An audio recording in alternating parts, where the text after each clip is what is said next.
Good morning.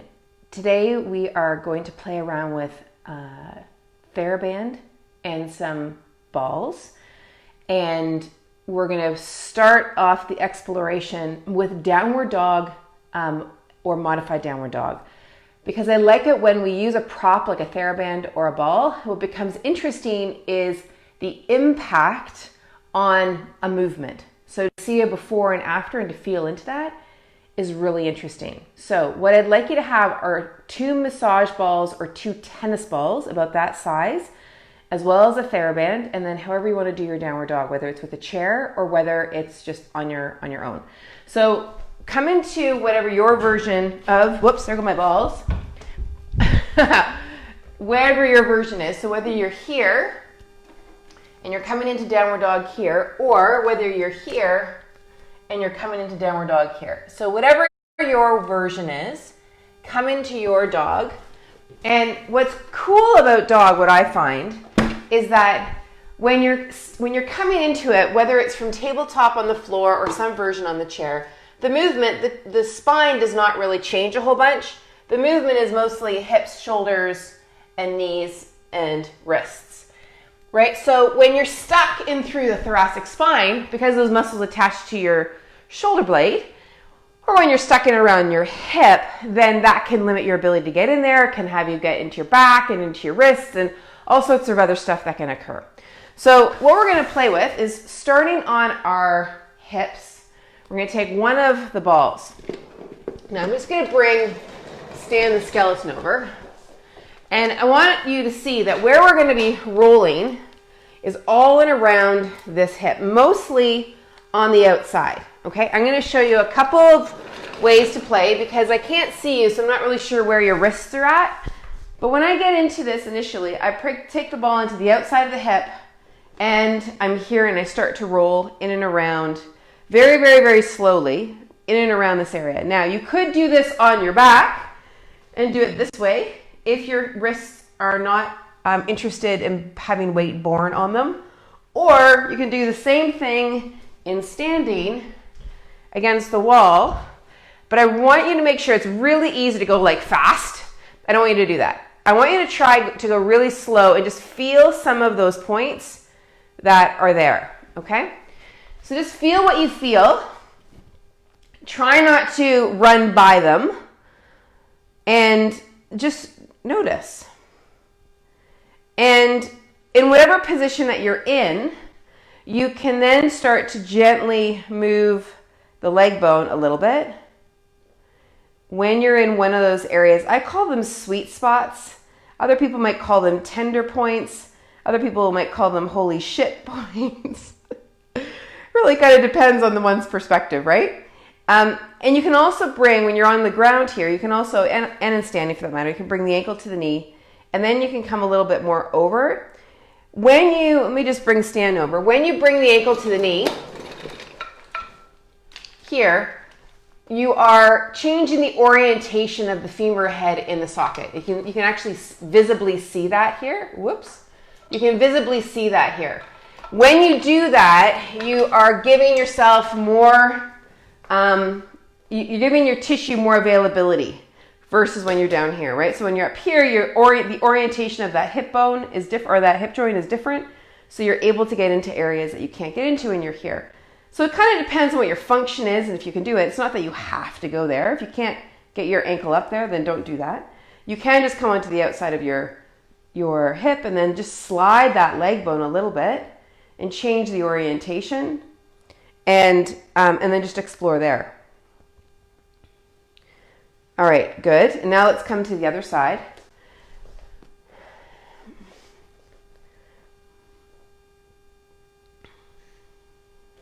And try not to like go speedy. Just go slow. Now I might be going faster than you. I'm talking more about the people who just are surfing and surfacing the ball. Just spend a little bit of time. It just can become a really interesting exploration. Now I'm not a fan of just using the ball for the sake of a self-massage. I know there's a lot of technique out there around that, but that's not the purpose. That's why I had you guys do the downward dog exploration at the beginning, because I want you to see what's possible. And then when we use the Theraband, we will be helping you retrain tissue, right? So I prefer to use the ball as an awareness tool as to what's actually going on in wherever part of the body that you're utilizing it, and then helping to retrain how that body part moves so that you can actually get out of the symptom cycle that you're in. Because the ball can very quickly become a fix-it type of thing, and then you're just cycling around using the ball, which is fine. It's just that you're not necessarily making any progress. Okay, so now let's come onto our backs.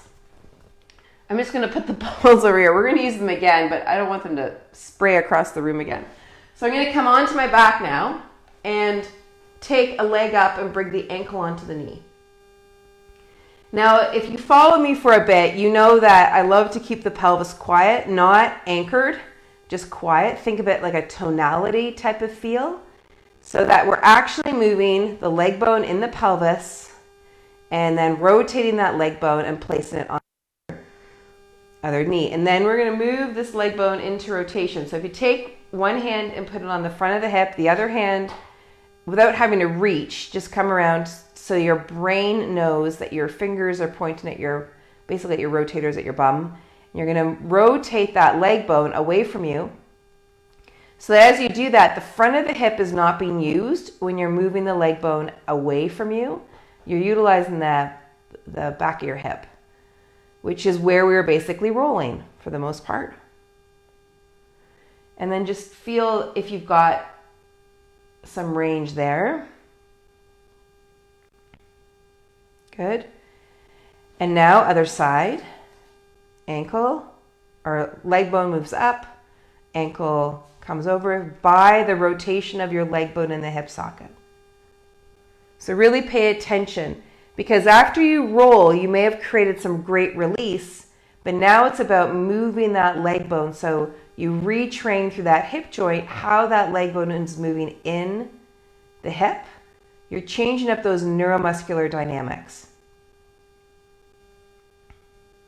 Now what's also interesting is bring your hands over to your other hip right now and just notice if your other hip flexor wants to fire.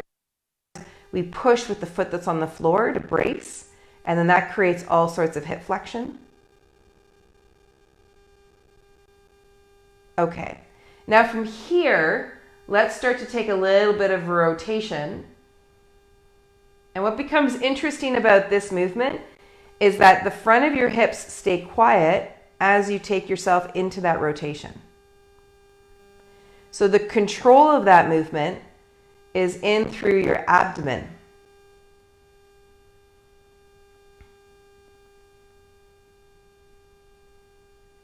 All right, lovely. Then take the ankle off the knee. Let's come up with the other one, and we're going to take that into rotation.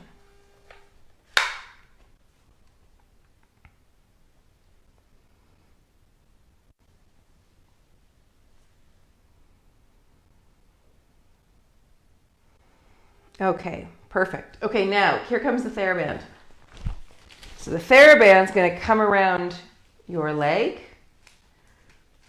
And now this is going to act as resistance. So now the leg bone moves away from your pelvis, moves away from your torso. And I have this hand in the front of my hip to just check in to make sure the front of my hip is not the one that's doing the movement. Same on the other side. I want to make sure the front of the hip, those hip flexors are not supporting this, that they're quiet.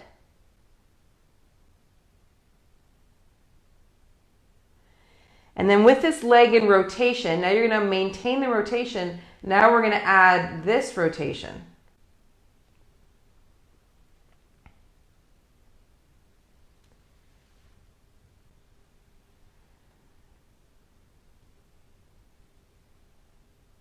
Lovely. Okay, let that go. And then other ankle comes on up. Good. And then rotate that leg bone in the hip socket. Double check that both hip flexors are quiet. And I've been focusing on your hip flexors, but also notice further up the chain to your jaw and your face and your eyes and down to your feet. Where in your body are you utilizing extraneous tension where you don't have to?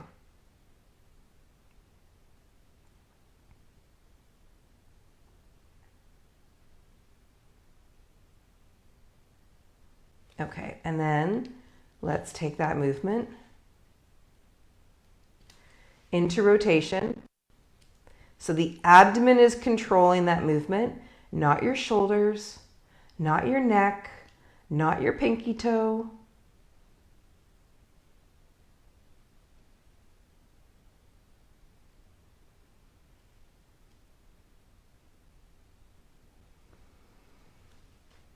Lovely. Okay, good. Perfect. Okay, let's take that off. Okay, now we've got these balls here. And we're going to take these balls and we're going to put them at our T-spine. So let me bring the stand back over.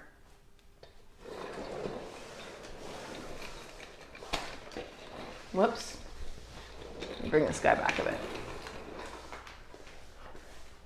Okay, so we're going to be taking the balls right about here. So for women, right where the bra strap is, you're going to take one ball on either side of the spine, and we're going to very gently roll our body so that the balls roll up on either side. Now, I'm going to say straight up that for some of you, this is going to be brutal.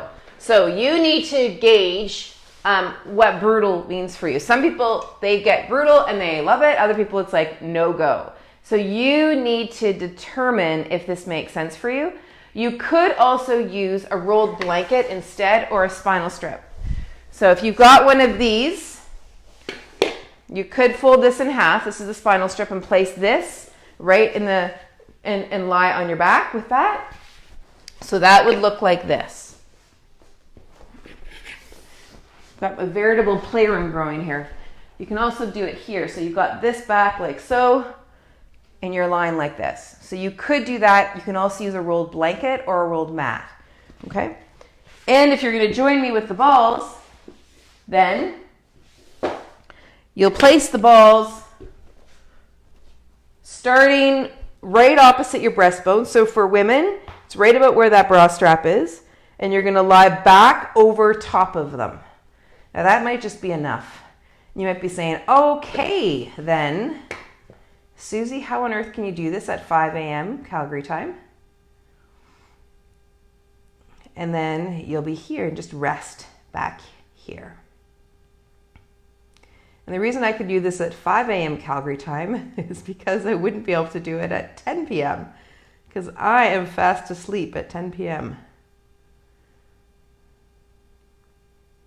Okay, we're going to take the arms up to the sky now. Have your thumb tips touching, and you're going to raise your hands up to the sky and bring your shoulders back. Raise your hands up to the sky, bring your shoulders back. So the movement is the arm bone moving in the shoulder socket. Okay. And then take the arms gently over your head. Keep in mind that you're moving through the shoulder joint here.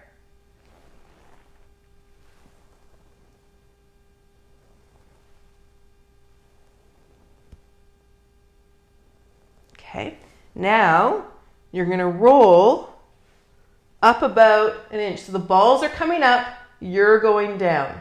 And the same thing now, you're going to come over top of those balls. Hands come up. Raise them up, raise them down. So you determine what it feels like through that T-spine. Only you can make the choice. And I know that of the people who follow, many of you have T-spines that can do this and they loves it. Others of you not so much. So you just choose for yourself. Okay, ready? All right, now we're going to do it again.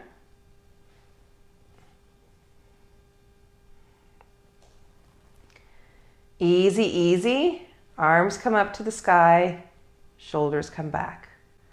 Arms up to the sky, shoulders back. So this is a movement of retraction and protraction, protraction to the sky, retraction back.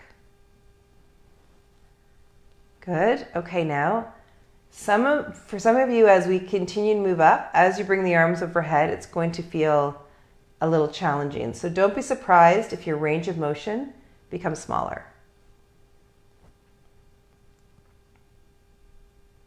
Okay, let's do one more.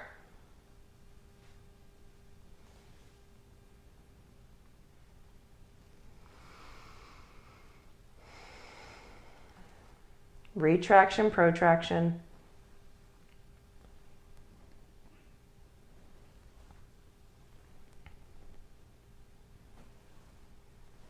And then arms come over.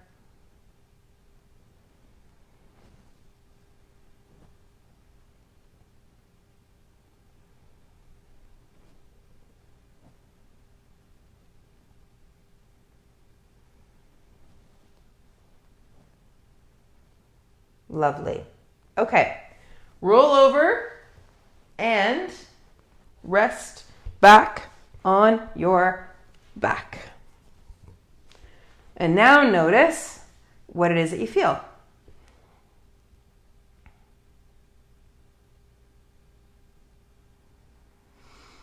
And then let's take the Theraband now. And let's just orient ourselves with the Theraband. We're going to start by initially bringing the arms up to the sky and back.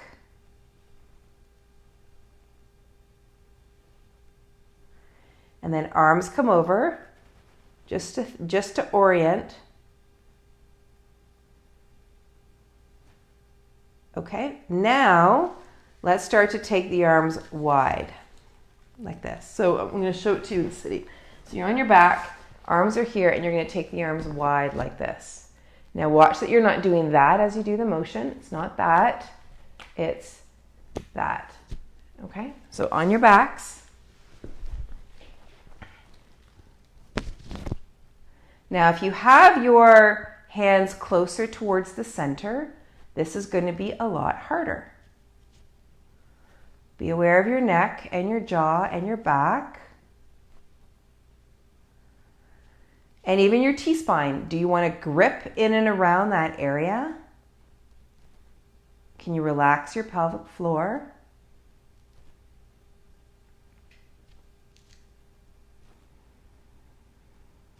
Okay, lovely. Let that go.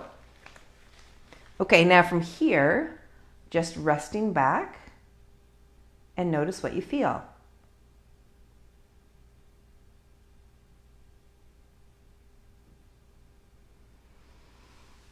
Okay, lovely. Now, let's move ourselves back into your downward dog that you did at the beginning of this. So, I'm just going to leave my mic pack there. So if you're here in tabletop, now come up into your dog. And is anything different with how it feels now? If you were utilizing your chair, is anything feeling different now? Good. All right. So now, if something did feel different, now you know that there's something in relationship between your hips and maybe between your T-spine that's related to how your arms and your hips function. Now watch that you don't make the assumption that just because you did something through your T-spine, it impacted your arms, likely did, but the T-spine work could have also impacted your hip. Your hips could have impacted what was going on in your shoulders. So the idea here is just for you to explore. Explore and just notice, experience, and allow your body to open up, allow the neuromuscular shift to happen and continue to build on it so those symptoms continue to go down and your movement patterns and the way that you feel and your retraining all starts to improve and make you feel better. Okay? So have a really great rest of your day. We will see you tomorrow.